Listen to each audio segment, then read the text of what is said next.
Welcome to the Good Divorce Show, where we can help you learn how to navigate the journey of divorce with less conflict, less debt, and equip you not to just get divorced, but also learn how to be divorced.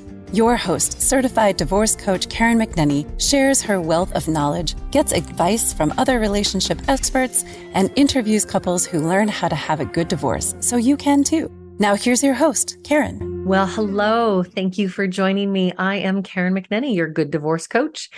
And here on the Good Divorce Show today, I want to focus on what it is to be one family that lives across two homes and how you can best function in your new normal. So maybe you've already made it to the other side of the divorce process. The ink is dry, the finances are divided, and now you have to function in this new reality of one family, two homes, which is really what I like to craft for all my clients as a divorce coach.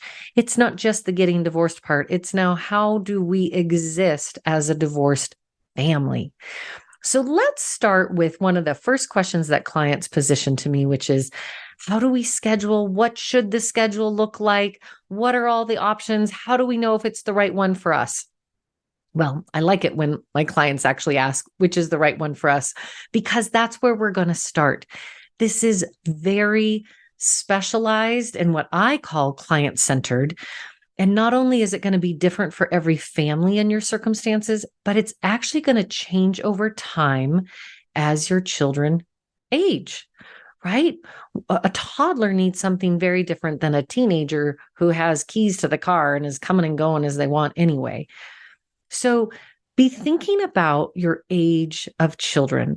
And generally speaking, when we're thinking of babies, toddlers, anyone under the age of 5, haven't started school yet, we're going to do shorter stints in each home, typically 3 days, maybe 4 days.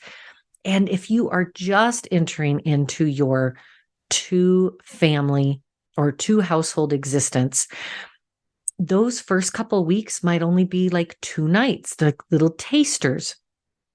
Have you moved into 2 new homes, or is there still the family home that is being retained by you or your spouse as kind of a home base? And just like anything, a gradual buildup to what is actually a very significant change for our children can be so helpful. So know that you may have a standard schedule that you are shifting to, but you also might have a transitional schedule as you begin life in two homes. For toddlers, and it might even be that you've got a baby that's nursing, obviously during those early first 12 to 24 months, connection through the biology of the mother, because we happen to show up with the uterus and mammary glands, is probably going to take precedent. But in no way do we want to start to erode the connection between father and child, whether you're in one home or not. Just because you're the one nursing, just because you're the one that gave birth, we still want to grow that attachment relationship to dad as well. Or maybe it's another mother. Maybe you are a same-sex couple, or you're 2 men that have adopted. We're going to be thinking about all of those nuances of what's going to be best for the child.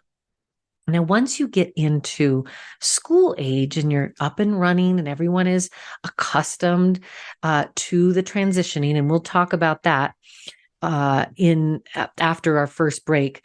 But let's stick with scheduling for a moment. And maybe you have heard, 3-4-4-3 or 5-2-2-5 or week on, week off. Now, I'll tell you what, I remember early on in my own journey, my kids were 5 and 7. And I was chatting with a member of the community who had been divorced for some time. I'm like, well, what do you all do?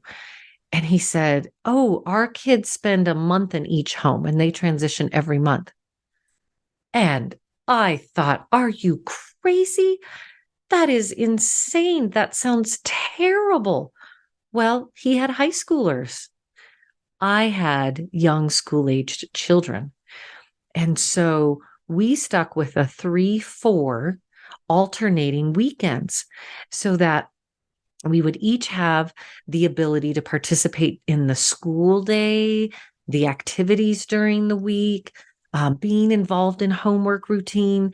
But then we also knew that we would have a weekend when we could do adventures and play with our kiddos.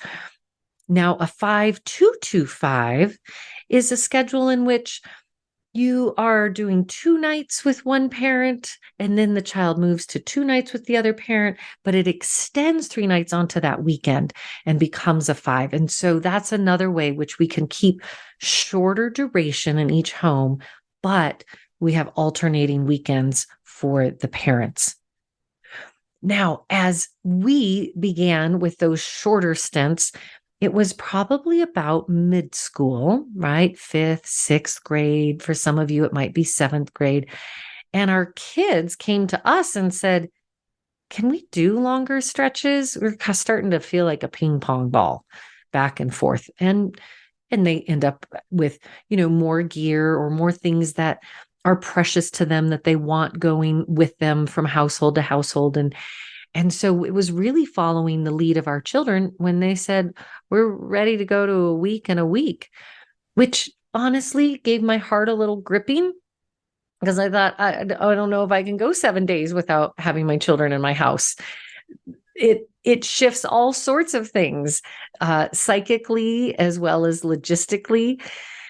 But nonetheless, right, what is in the best interest of the child? What are they showing in terms of their developmental age? And what are they requesting from this arrangement? They certainly did not ask to be raised across 2 homes. So I am a big believer, adults, that we need to do everything that we can that is appropriate to accommodate our children and their needs. So we went to a week on, week off. Now, here are some ideas about how you can still have a touch point or several touch points with your child during the week.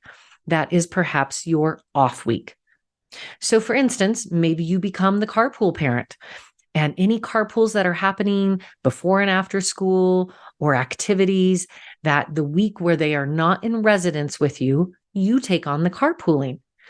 And kids are so funny, they get in the back seat and they start having a conversation and they think they're in a bubble. And just because you're in the front seat looking out the front door, like you can't hear them, or out the front window, which we all know is not the case. But this is part of why I love having my kids in the car and driving them from location to location.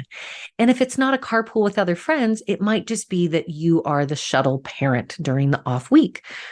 I know one family who every morning, rather than putting the kid on a bus or having their child in a carpool, they've decided, when I'm the off-duty parent, I really would like to be the shuttle parent. And then you get one-on-one time, even if it's a touch point, so that there is a thread of consistency and connection with both parents.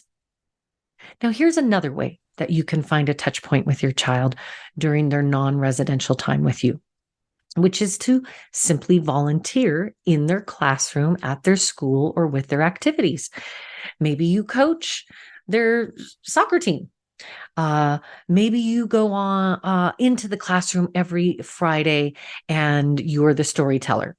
Or maybe you are the teacher helper, but at least it gives you, or you're a recess duty assistant and support. So there's lots of ways to become a volunteer that shows up inside their life. And it just creates a consistency and an opportunity to look forward to seeing your child.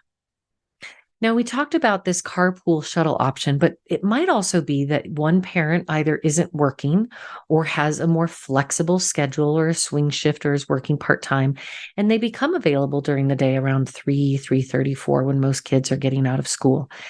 And the other parent perhaps is working full-time or has a more demanding job and typically isn't free until 5:30 or 6. So that's another opportunity where you can decide as a couple, as co-parents, I should say, but a couple of parents, that child always goes home after school to, whether it's residential or non, always goes to mom's house or to dad's house. And in doing so, they have consistency that after school, I always know what bus I'm taking. I always know where I get off. I know whose house I'm walking to. And I have snacks and homework time or a play date. And that becomes very predictable for the child every day after school. Now, another opportunity to have touch points with your child is, well, what I call it's special occasion date night. So if you have one or more children, or I'm sorry, if you have two or more children, this can be really beneficial because your children are about to go from a two-parent household to a one-parent household. And honestly, your attention, your time, your resources of energy can get depleted. There is a lot on your shoulder when you're a single parent household. And being a single parent, in my mind, is distinctly different than being a single parent household. A single parent means that that other parent has either left the scene entirely or left the state or does not engage with the family. And you truly are a 24/7, virtually all the time single parent.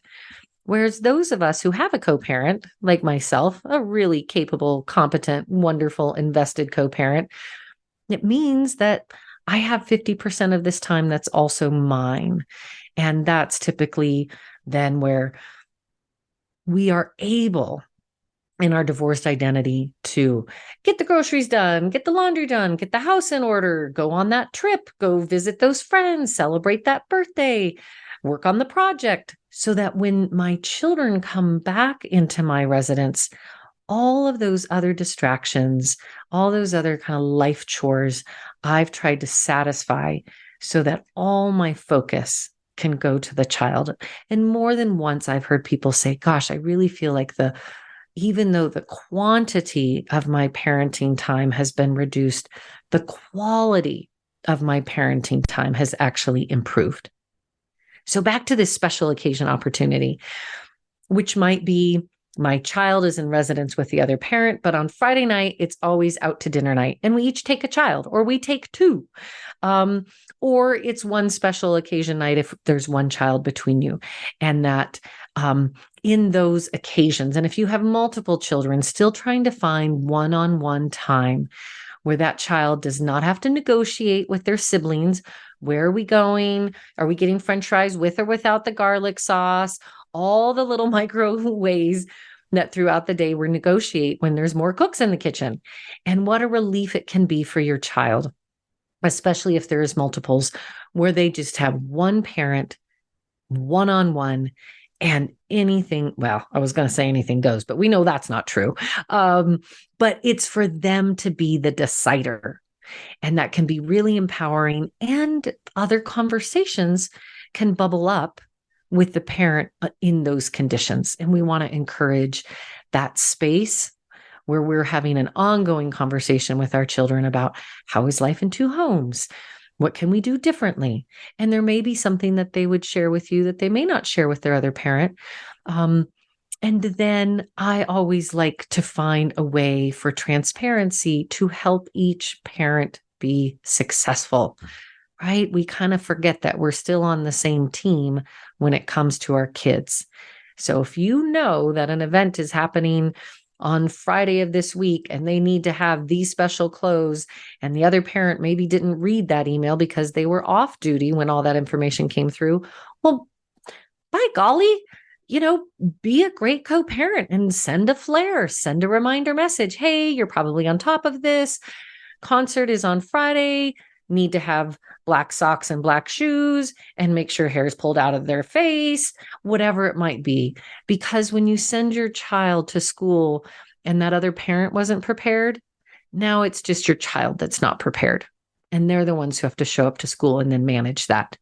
So be each other. I'm going to use a very strong word here, folks. Be each other's backseat driver. I know we hate backseat drivers. We don't want anyone telling us what to do or how to do it differently. And we usually tell our backseat drivers like, hey, nip it. I'm going to pull this car over. You can go your own direction.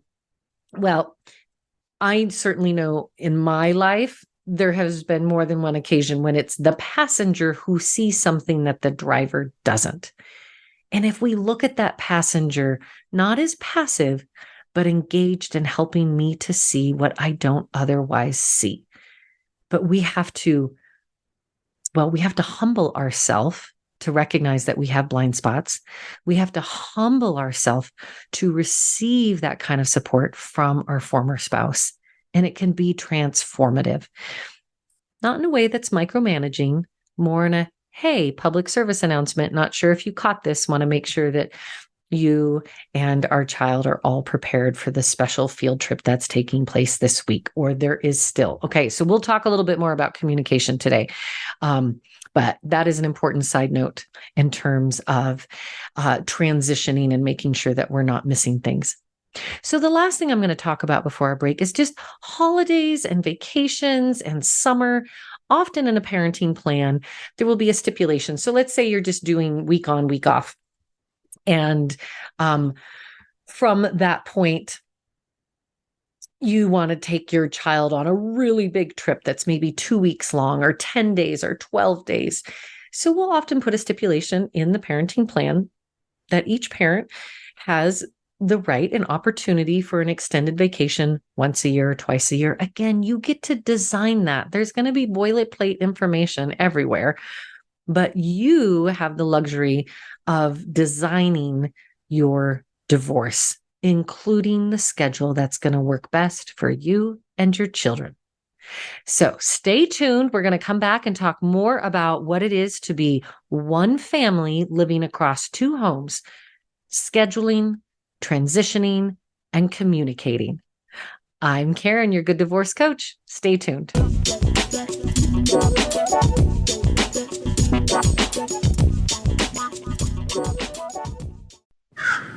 A little birdie told me Voice America is on Twitter. Follow us at Voice America TRN.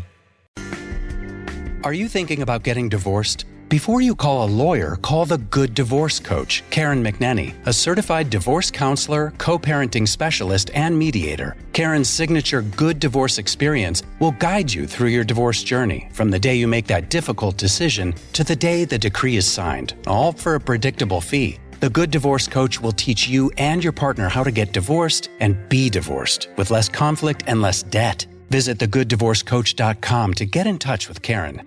Sports continues to grow and evolve to ever-increasing prominence in today's society. On All Around Sports, host John Inglesby will connect with the leading newsmakers from the sports world, including players, owners, and fellow sports journalists, discussing the top news and events that are relevant to sports today. John will also report from and offer his experience of the world's top sports events. Tune into All Around Sports with John Inglesby, Mondays at noon Eastern Time, 9 a.m. Pacific, on the Voice America Variety Channel.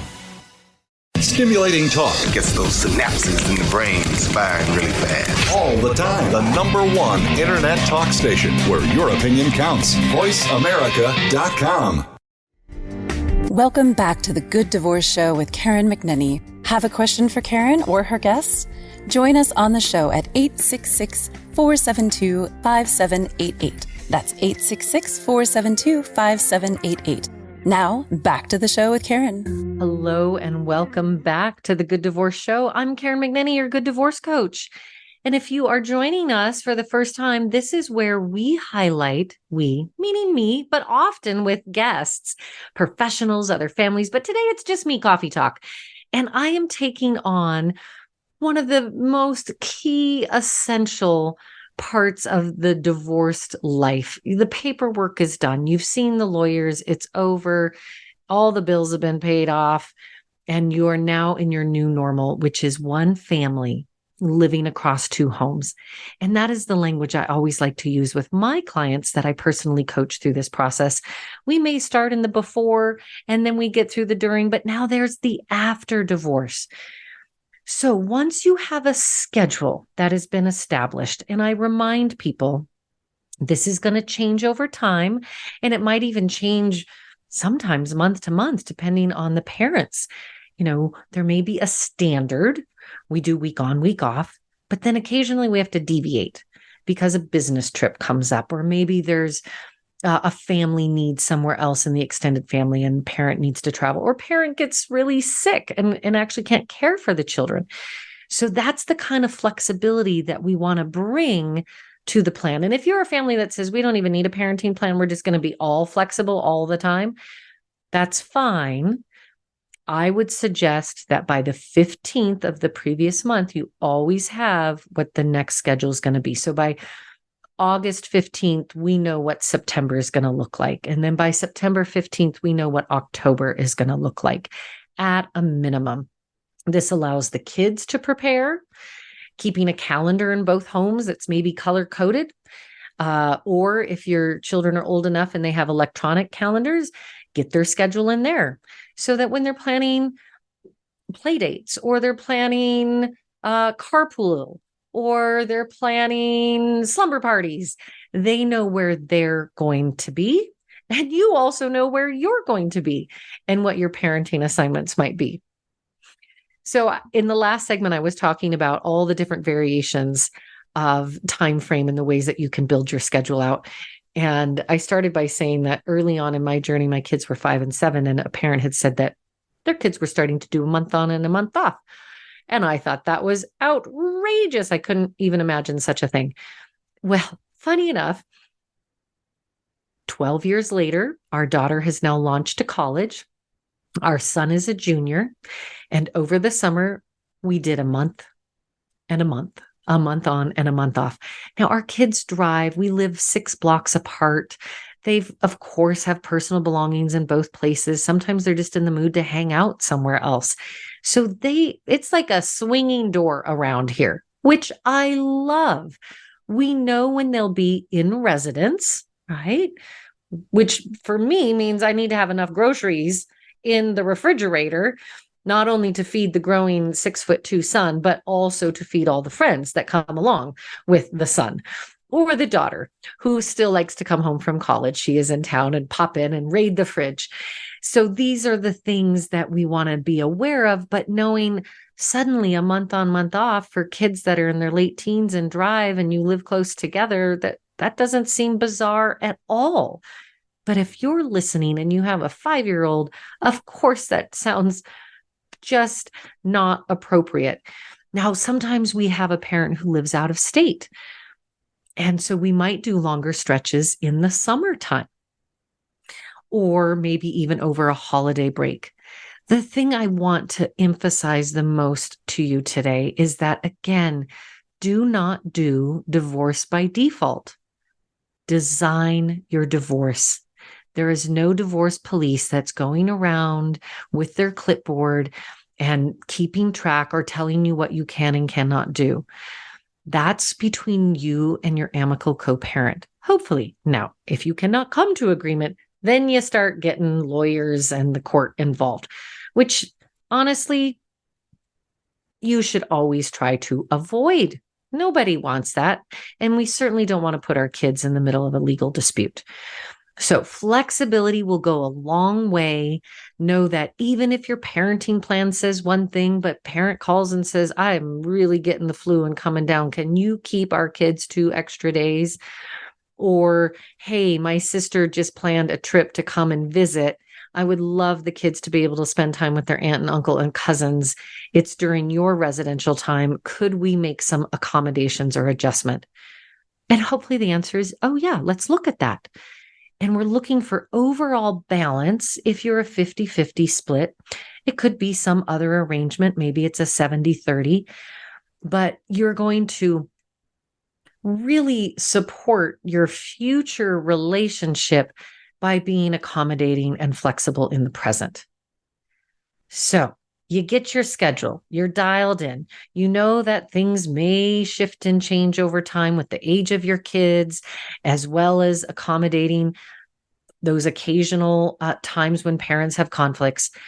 Let's talk about the transitions intentionally. There is something about transition day, and I would say this can go on for years and years, that it's just a loaded time for the parents, for the kids. I have one client we used to talk about transitions, and she had a habit. As soon as the kids left the house, she's like, oh, it's amazing. I can clean everything, put everything away. And everything is nice and tidy for the week. And then the kids would come back and they're like, where's my Lego sculpture that I built? Or where's the fort that was under the dining room table? Or what happened to my doll house that I had all the rooms laid out? And what we found is that mom was actually erasing the children. Now, maybe you have a rule, everything gets tidied up and put away before they leave. But I also want you to think about your home being a little bit of a time warp or a time capsule. And so let's say your kids do build a fort, or they have built a fairy house, or they have a big Lego structure. If it can be in an area and part of the house where it's not going to be obtrusive to you or future activity in the week, I would say leave it like a little time capsule. So when they come back, they're re-entering the same time and place that they left. Now, that may not work for you for a variety of reasons, and that's for you to decide and then have a conversation with your kids before they leave. So they're part of their own put away. So watching about erasing. And the other thing that would then happen with that mom is she would erase the kids, everything would get in order, and then the kids would show up and start exploding, because that's often what they do. And they're coming with gear, and they're coming with backpacks, and everything's going everywhere. And there would be like 24 hours of tension between mom and child. Oh, and now they want to eat again. Oh, wouldn't you know that every darn day these kids want to eat, right? She had gotten accustomed to just going out or eating chips and salsa at the kitchen counter. I'm sure there's more than one of us. That's been one of my popular single meals, standing at the kitchen counter. And you have to get back into the rhythm. So there's an adjustment, and your homes themselves might also be very different. One might be a little larger than the other. Maybe one is more tidy. Maybe one has a little more fluid ease to it, whereas one might be a little more uptight, like we have energy in our home. I mean, there's some people who end up divorcing in part, it's never one thing, but they were never good roommates, parents that really live wildly different lives in their habitat. So keep in mind, your kids are changing their habitat, not only their physical environment. Maybe at one house they have their own room, and at another house they share a room with a sibling. Maybe they're upstairs with windows, maybe they're downstairs. So there's that adjustment in the physical environment. But then there's all the invisible things as well. Expectations around chores. Maybe at one house there's a lot of chores, in the other house, not so much, for whatever reason. Maybe bedtime or screen time or homework time looks different across houses. Again, to the best of your ability, what we're trying to create is consistency for the kids and consistency of expectation. So that means you and your co-parent still need to make some agreements, just like you did in your own house. Now, for those of you saying, oh my gosh, not only were we terrible housemates, we were not great co-parents, because we had wildly different ideas of what should be expected of our kids and what bedtime should be. And right, there's mom's way and there's dad's way, or maybe it's mom and dad and dad. Two parents aren't always going to be perfectly aligned. So even if you were not aligned under one roof, you have a second chance to get some alignment. Now, you are not in charge of your former spouse's house and what goes on there and what they eat or their bedtime or any of that. You cannot micromanage the other house. Trust me, I've tried. Oh, I'm kidding. Well, not really. I grew out of it, okay? However, what you can do, rather than undermining or being passive aggressive or overly aggressive, you can actually just have a mature adult relationship and share with your co-parent what you're noticing with the kids, or, maybe their grades are shifting up and down each week. I had one family where we could really measure it, because there was like a weekly spelling quiz and a weekly math challenge. And one week their child would do really well, and the next week it would not be so great. And then one week they would do well, and then one week not so great. And come to find out, they weren't even aware of that till they sat down in their parent-teacher conference and recognized there was this inconsistency, which aligned to the households. And one parent was more devoted and helpful in keeping that child prepared and on top of their homework and ready for their tests and quizzes. And the other parent was a little more lackadaisical. And so that was a client who came back to me. I mean, they had already been divorced for a couple of years, but they were bumping into new problems because when they got divorced, there was no homework. Another couple, when they got divorced, there were no cars. So also recognize that your family at any time might need a tune-up, might need a family tune-up, because your children are evolving. And so the parenting that's required of us is also going to evolve. Other things to think about on transition day. So know that they're changing habitat. Know that there is a different environment of expectation potentially, even if you have agreements and you run your households pretty similar, mealtime, bedtime, chores, all of those things more consistent, or at least in the same neighborhood. But there's also the stuff. And I've said it before and I will say it again. Do not send your kids to school with a suitcase or overstuffed backpack with all their things that are going to go to their other residential home after school. That is the responsibility of the parents, unless there are extenuating circumstances, in which case, please call me, go to thegooddivorcecoach.com. Let's get a consult and find a solution that doesn't require your children to be a U-Haul every week or every other day, whatever the case may be. Now, ideally, we want to try and duplicate most belongings in both homes, which really starts with clothing. It may not be dual sets of shoes. Some families, we've got one pair of shoes and that's the shoes we wear every day. But can we duplicate underclothes? Can we duplicate pants and tops, jackets and mittens? Those are probably going to be one set that are going between homes, those things. Bicycles, we can't duplicate everything, but toothbrushes, vitamins, hairbrushes, hair ties, and then helping the child with anything that might feel special. And we just got a bunch of big totes, and we'd have one big tote. And the night before, we'd ask the kids any special books, any special toys. Oh, we've got baseball this week. Oh, you've got dance class, right? Extracurricular equipment, gear, dress. That can also go in the tote. And then that parent, the residential parent, it is your responsibility to get those things or make arrangements to get those things to the other house. So when the children arrive, their things are already there. And then when you get into hockey, or maybe it's downhill skiing, or we've got bicycles, same thing. We're going to try and find a way for that transition to almost happen in an invisible fashion to the kids. Like their stuff just shows up. And if in midweek they have forgotten something, by all means, do not shame or blame your child. I've seen it. I've witnessed it. I've heard about it. I've probably done it. What do you mean you don't have your mitt and your cleats? Of course, you have baseball this week. What were you thinking? Why weren't you thinking? Again, not their responsibility. It's our responsibility to have the list, communicate with our co-parent, and make sure that items are being transitioned seamlessly from home to home. Also recognize that when it comes to discipline and expectation from a parent, we may be behaving, we may have different behaviors than our co-parent.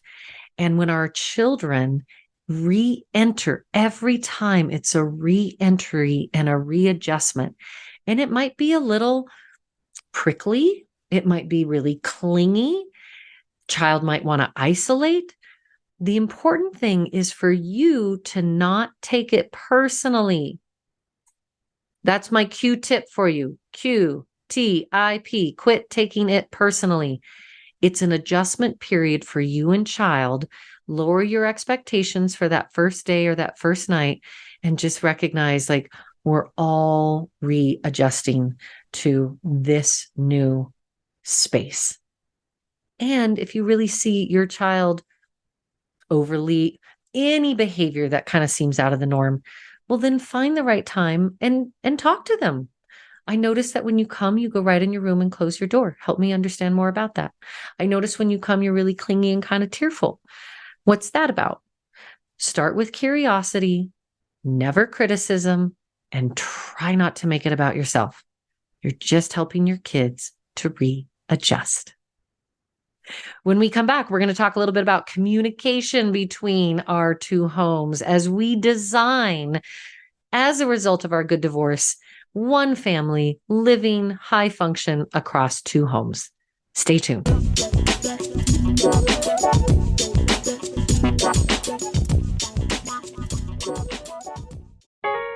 Want to see what Voice America is up to behind the scenes? Follow us on TikTok at Voice America Talk Radio. Tune in to The Patricia Raskin Show on VoiceAmerica.com every Monday at 2 p.m. Eastern Time and 11 a.m. Pacific Time. This is the program that helps you turn obstacles into opportunities, challenges into solutions, and find answers to tough questions with the award-winning powerhouse voice of radio, Patricia Raskin. So tune in and call in to The Patricia Raskin Show, Mondays at 2 p.m. Eastern Time and 11 a.m. Pacific Time, right here on the Voice America Variety Channel. Today, our 40s sit firmly in midlife. We are starting to feel our place and have many productive years ahead. But now is the best time to plan for our future life. Listen for 45 Forward with host Ron Roel. From retirement to health and technology to caring for our parents, no topic is off the table. We don't have a roadmap to our actual future, but we can start to plan more effectively. Tune into 45 Forward, Mondays at 3 p.m. Eastern Time, noon Pacific Time, on the Voice America Variety Channel. The Internet's #1 talk station. #1 talk station. VoiceAmerica.com. Welcome back to the Good Divorce Show with Karen McNenny. Have a question for Karen or her guests? Join us on the show at 866-472-5788. That's 866-472-5788. Now, back to the show with Karen. Hello and welcome back. I'm Karen McNenny, your good divorce coach. We are chatting today about best practices to be one high-functioning family that lives across two homes, which really means your children, right? But if we can see it still as a family and not this divide and conquer, mom's house, dad's house, and never shall the two mix, right? That's not in the best interest of your kids. In fact, I remember recently hearing a story in which there were Christmas presents that little Johnny got and then wanted to take them to the other home. And the residential parent said, no, those Christmas presents are for this house. Now, you may have good reason for doing such a thing, but I'm having a hard time finding what that might be. In general, if the kids have special things, especially presents after birthdays or holidays, and they want to be with those things, by all means, please let those things travel with your kids between homes and don't get possessive just because the other parent. Hopefully, if you've come out the other side of a good divorce, then that isn't something that you're going to have to be concerned about. Now, communicating across two homes, because it's still going to happen, as you are, those of you who have been listening to the Good Divorce Show for some time, you'll know I am famous for saying, the marriage has ended, the relationship has not. You just have a newly renovated relationship with your former spouse. And in the same way that you were building and trying to create communication tools inside one home, you now have to be even more diligent of what that's going to look like across two homes. So here's a couple different ideas. You may be aware there's a number of apps computer applications out there that you can download onto your phone that will help with everything. One that I'm familiar with is Family Wizard. I am sure there are others. We'll get a few things in the show notes for you so that you can explore those. And these can be really useful if you're a tech-savvy family. The calendar can go in there, text messages, updates about the kids, financials. It can be a great one-stop shop. But technology, that doesn't work for everyone, or not everyone wants to be on their phone with that sort of business. So you can also, just utilize email as a communication tool. Now, what about the things that need to go between homes that are not actually digital, such as a report card or artwork or a permission slip? So we happen to call it the boomerang folder because it would come and go back and come and go back between homes. And the kids knew we had a family boomerang folder. In fact, they started to decorate the front of it. Family boomerang and the names of our houses. We have never used the language mom's house and dad's house. That was just an early sort of subtle decision that we made. I think because I didn't want the homes to only belong to the parents. It's actually the children's homes. So we call them by their street names. Might be Raymond and Judy, Gilbert and Lily, the Helen house, the Hamilton house, the Briggs Street house, whatever the case may be, using some other identifier that doesn't put possession to just mom's house and dad's house. Little teeny subtle thing. Doesn't make a big difference. I don't know. I've only done it one way, which is we really try to consistently just name our homes so that our children don't feel like they're a visitor at mom's house or dad's house. So this boomerang folder is where we would put all of those tangible things. Maybe the kids come home and they've got 6 different beautiful pieces of art that they've created that week. And of course, the other parent would like to see that. And so maybe 3 of them go to the other house so that they can go on the refrigerator there. And so that the kids also see the same sort of visual indicators of their residence in those homes, like artwork, like family photos. My children have always had photos of me in their other home. And vice versa. There's always been photos of their dad here in my home. Now, it's not next to my bed and it's not on my mirror in my bathroom. It's in their spaces. But when they were young, it was important that there was still a visual connection to the family and the other parent. Communication also from time to time needs to be either face-to-face or phone-to-phone. And that might be when a child, we're making a big medical decision, or maybe it's a disciplinary, or we're worried about behaviors. And I think anytime something has an emotional component or is of great consequence, we should get it off the digital platform and voice-to-voice minimum without hijacking a situation. So for instance, the parent who drops the child off at the new home and then wants to have a meeting in the front yard with dad about A, B, C, D. That's not the time to do it. And you haven't given your co-parent any time to process or be prepared for what might be coming. So having an agenda for parent conversations, co-parenting conversations, when literally you get on the phone, and whether that's for 30 minutes or an hour or 20 minutes, and you do a check-in. What's happening in your home with behavior? I've noticed that our daughter's having trouble sleeping. Are you seeing the same thing in your home? Oh, we're so excited. Our son keeps talking about basketball. Have you been hearing this? Oh, let me catch you up. This is the conversation I had the other day. In many ways, it's what I think of as what used to be pillow talk. And no, not the raise your eyebrow pillow talk, but literally when parents crawl into bed, they're exhausted. The day is done and they're running through what was notable from today, what's happening tomorrow, what's ahead. We're taking care of the business of our co-parenting.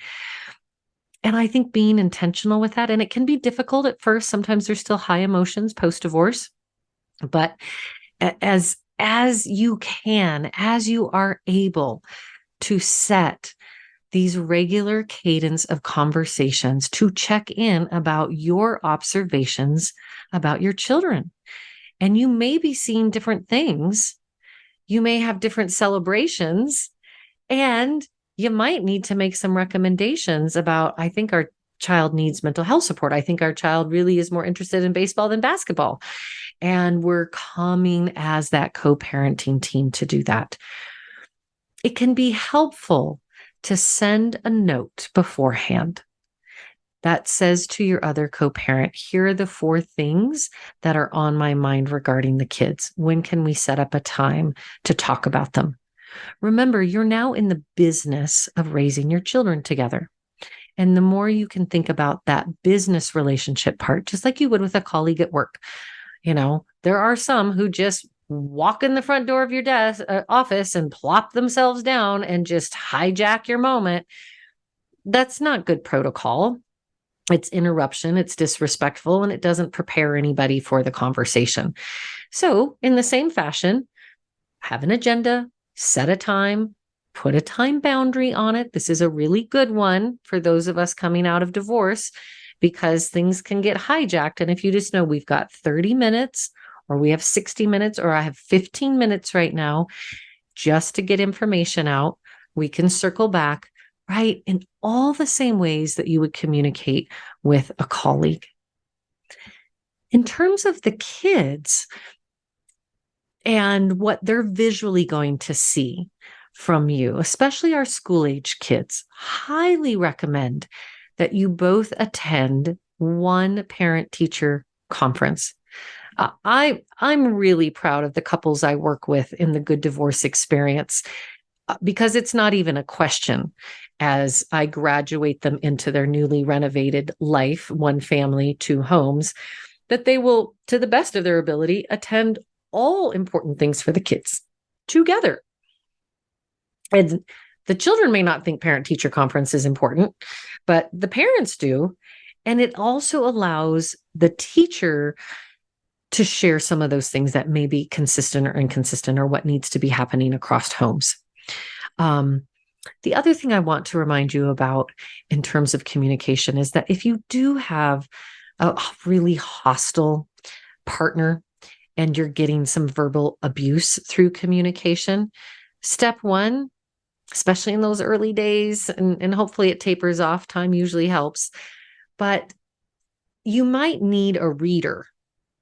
You might need a ghostwriter. Sometimes that's what I'm doing for my clients. I'm reading those messages. I'm taking on all the vitriol and anger and upsettedness that might be encased in what's 3 sentences of actual information that is needed. So I will dismiss all the vitriol and the you should have and you never did and how come, and try to repackage that into essential information that is value added to the family. And then on the converse, there might be a message that you are writing to your co-parent, and you have some heat going on that day, and you are looking to pick a fight. Well, you might need to write that message, and then you're going to send it to me, and I'm going to edit it. And sometimes we just have to release the fire so that then we can actually get to the parts that matter the most, which is communicating just the details. And we're going to be brief, and we're going to be concise, and we're going to be polite and informational, but we are not going to continue to write essays back and forth to each other that explain all the reasons why we got divorced in the first place. We don't have to do that anymore. We already made that decision. None of those previous battles and those previous wounds need to be revisited. They do not add value to the future family.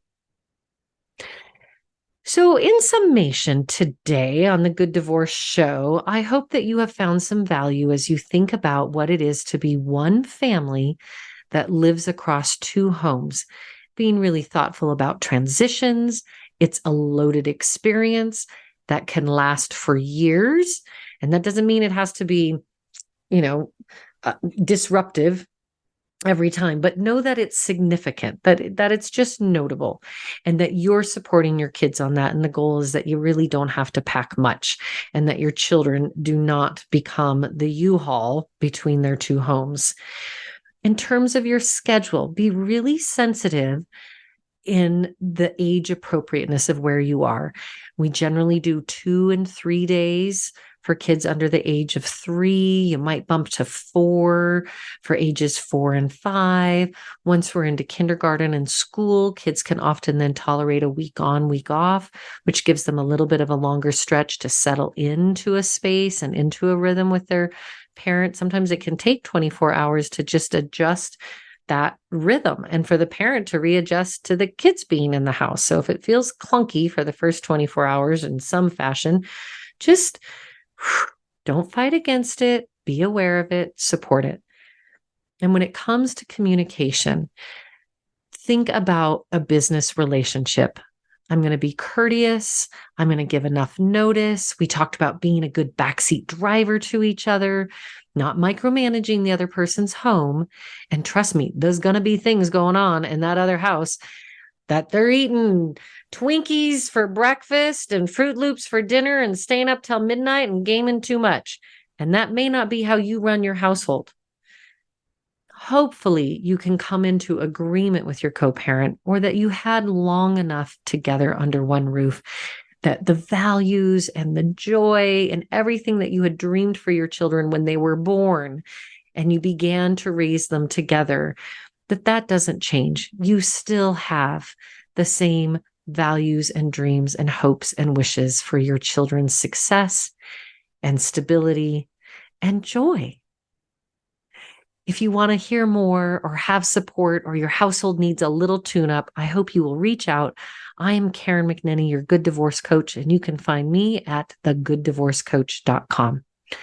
And remember, everything will be okay in the end. And if it's not okay, it's not the end. Thanks for listening. Do you have questions or thoughts about this week's episode? Let us know by following The Good Divorce Coach on Facebook and Instagram at Good Divorce Coach, and leave a comment. And be sure to tune in every Monday at 10 a.m. Pacific, or listen anytime wherever you get your podcasts.